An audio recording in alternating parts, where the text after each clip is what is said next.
Very welcome all of you. So let's analyze the UPSC prelims paper 2020, which happened on 4th of October.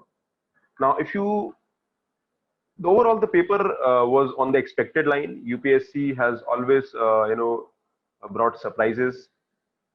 If you ask me the trend of the paper, there is no one trend. UPSC shifts the goalpost in every year.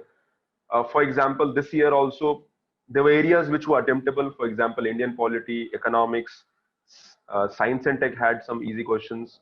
But environment, human geography, agriculture were typical areas which required student to go, more beyond the conventional areas that they have covered.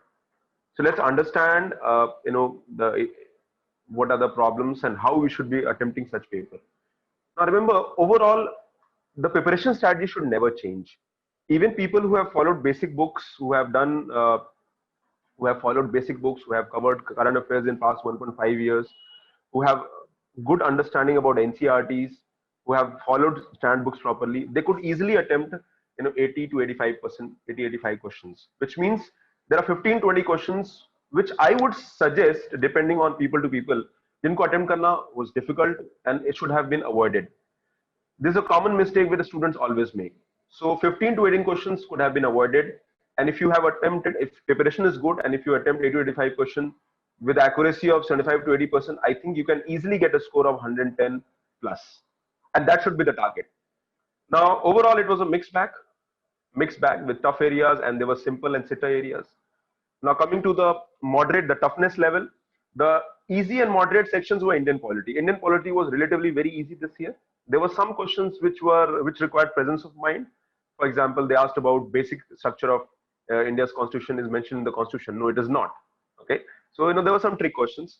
Similarly, economics questions were really good, though they were from conventional areas.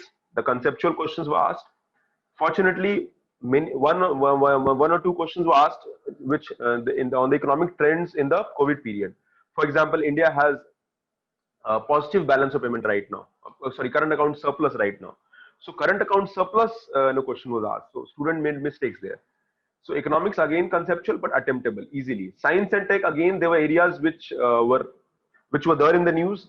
The problem was that students, when they went with the conventional notes, when the coaching notes would hire, you followed some, but many of the options were beyond.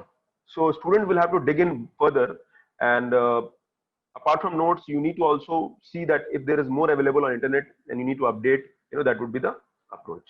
Okay, so let's section wise. Indian polity, as I mentioned, 90% question you could attempt, and NCERTs and Lakshmikant was sufficient to attempt the entire paper. First of all, don't go beyond this source. Current affairs, NCERT, Lakshmikant, the best bet. Paper will be tough or easy, it hardly matters. Economics, moderate level section. It requires understanding of current issues, application of concept. So any standard book, it could be Mishra and Puri, it could be Datta Sundaram, it could be Ramesh Singh. Along with newspaper reading regularly, you should be able to attempt almost all the questions except one or two questions which had some typicality. Now UPSC always asks the trend-based questions. So questions were on trends. As I say, economics trend, inflation, economic parameters, always there. If I give my opinion, my students were able to attempt almost all the areas of economics. Science and tech were moderate section. There were some areas which required basic understanding, but some topics, even though they were in news, but you have to go beyond the normal standard reading. Coming to geography, agriculture, a very typical and very tough area. This year, especially in the question in agriculture, they were beyond the normal understanding of students. Even अगर आप standard conventional areas भी आपने अगर follow किए हैं, you won't be able to attempt the areas. In fact, here I would have easily suggested that student could have gone with the approach where they could have avoided attempts. Attempt maybe 30%, 40% question. Don't try to attempt, okay, because net score will come down negatively. One more trend which is seen, that most of the options have multiple. So there were 5 options, 6 options were there. Now here, D was a very common answer in science and tech, in agriculture as well. So here students have to be little cautious, in attempting putting the answer. So environment is again tough area, was on expected lines. History, moderate tough. NCERTs will always be a primary source. NOIS and standard books. If you have read these, stick to them. Don't, I was reading, some students called me and asked me, sir, should we follow more? Should we go with maybe one more standard book? Now, there's nothing wrong in going with the new standard book, but the problem is that can you retain so much? Because history has relevance of just 15, 17 questions. So you can't read some 10 or 20 books. You need to read most important books, and that is how it should go around. Okay. So NCERT newspaper reading and standard books will always be the best bet for the examination. Always, always. The cutoff, I don't know the cutoff, but what I personally feel the cutoff would be on the lower side.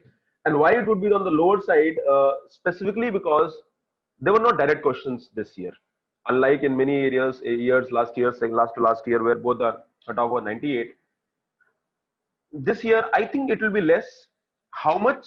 I don't know, but I personally feel that anybody who has scored 90 plus, anybody who has scored 90 plus should be in the race.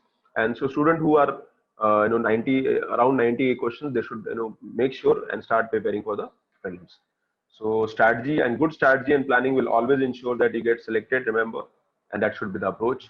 So let's hope for the best, keep the preparation going. God bless you and celebrate.